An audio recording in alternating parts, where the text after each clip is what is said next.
Welcome. In this video, I'll show you how to follow a profile on Instagram using the PC app with the latest update. Whether you're connecting with friends, favorite creators, or growing your network, the steps are simpler than ever. Let's get started. First, open the Instagram app on your computer. Make sure you're logged into your account so you have full access to all of Instagram's features with the updated interface. Once you're in, you'll see the main page with your home feed front and center. To find the profile you want to follow, look for the search bar.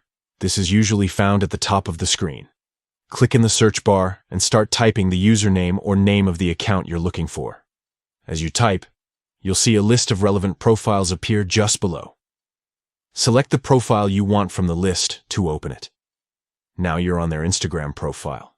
This is where you'll see their profile picture, bio, and a grid of their posts. At the top of their profile, next to their name and profile picture, you'll spot the follow button. All you need to do is click on follow.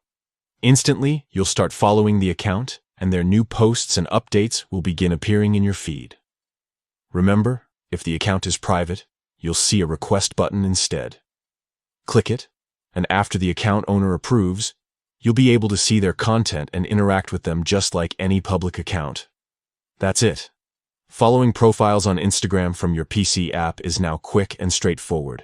Explore, connect, and enjoy discovering new content and creators right from your desktop. Don't forget, you can always unfollow or adjust your following preferences at any time. Thanks for watching.